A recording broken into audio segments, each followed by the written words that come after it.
Learning healer can be a bit tough because not only do you have to deal with the healer anxiety, but you have to also babysit your party, deal with mechanics, manage your resources, and do damage. It's a lot. So here are 10 tips to help you become a better healer in 14 and maybe make your life a bit easier. Read your tooltips and know what the ability does. Take the time to really understand them and the language that the developer used. For instance, healing magic and healing action are not the same. Healing magic refer only to your GCD heal, while the latter refer to every single healing skill. GCD and OGCD. And sometimes you will be surprised because you might have missed something like me that didn't know energy drain can heal. Yeah.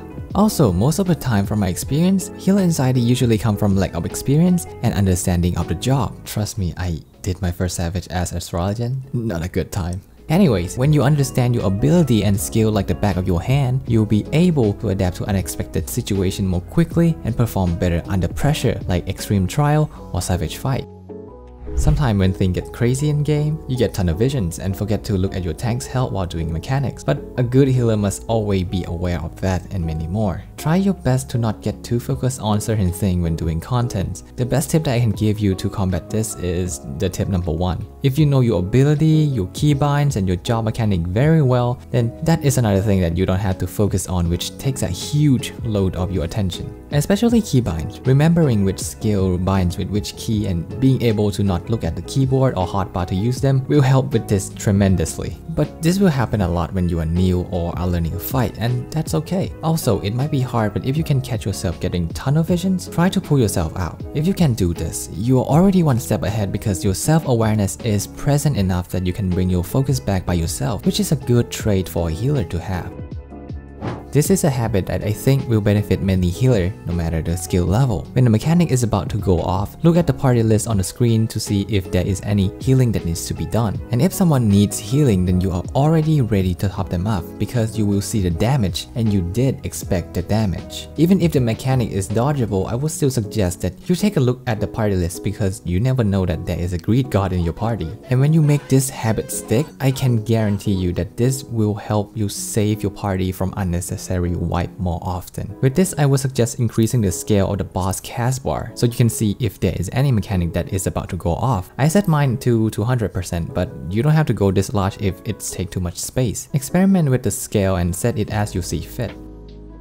Always go for off global cooldowns or OGCD heal instead of global cooldown or GCD heal if possible, because this kind of skill doesn't interfere with your DPS rotation due to the fact that you can weave this between your GCD. Now, what is weaving? It is when you use OGCD ability when the GCD is still rolling. This will let you continue DPSing the boss and provide healing at the same time, which result in higher damage contribution to the party. And how do I know which skill is OGCD? You can tell that the skill is OGCD if it say ability under their name, not spell or weapon skill. But if the situation calls for GCD heal, then do not hesitate to use it because your main job is to heal, not DPS.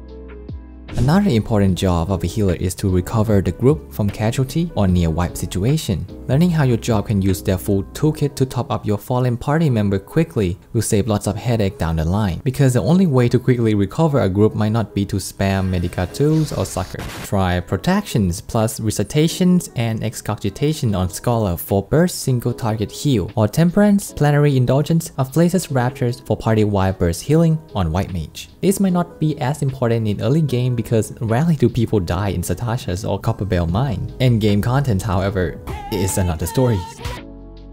It is a good idea to learn how each of the tank functions so you can learn how your jobs and their job work together or function as a pair. Learn their job ability and maybe remember the icons of the ability as well. This will really help you to save more resources when healing in a fight and use your skill more efficiently, as you will know when to save the ability for the most appropriate time, because you don't need to heal the tank if they can heal themselves. Oh, and learn each of the tank invuln skill too. It will help you to know how to respond to each of them appropriately. Here's a quick rundown to get you started. Hologround. Their HP won't go down no matter how hard the enemy hit. Home Gang. HP won't go below 1. Living Dead. When HP reaches 0, they won't die. But if their health isn't at full after 10 seconds, they will die. Super Bolide. Works like Hologround but reduce Gunbreaker's health to 1 when used. What is overhealing? It is when you heal when it is not really necessary, as the resource and time that you use can be spent DPSing the boss down. You don't really have to top everyone up if their health is still at 90%. Let them regen passively and focus on attacking the boss or mob instead, because the enemy can hurt your team if they are dead, right? It is important to know when to heal and not to heal if you want to get more serious about healing or even get into extreme or savage fight, due to the fact that in higher difficulty content, healer DPS become more prominent as higher DPS is required to pass the damage check, which make you to have to be more mindful of your resources and cooldown.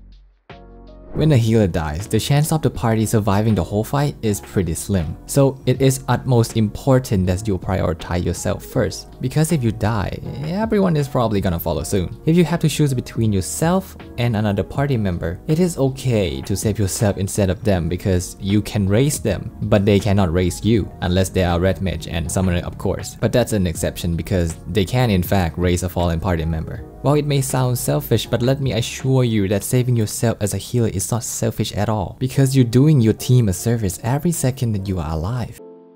Slidecast is a mechanic that every healer should know and use to move in a fight. It is basically cancelling a cast by walking when the cast bar is about to reach the end of it, allowing you to move while casting without interruptions. You can do this with every spell that has a cast time, but more often than not you would do Slidecast with your normal offensive spell. The timing of the Slidecast can depend on your ping and server, so I can't tell you the specific seconds on the cast bar to move, but you will get the feel for it when you try. Make sure to not move too much because that would cause you to clip with the next GCD.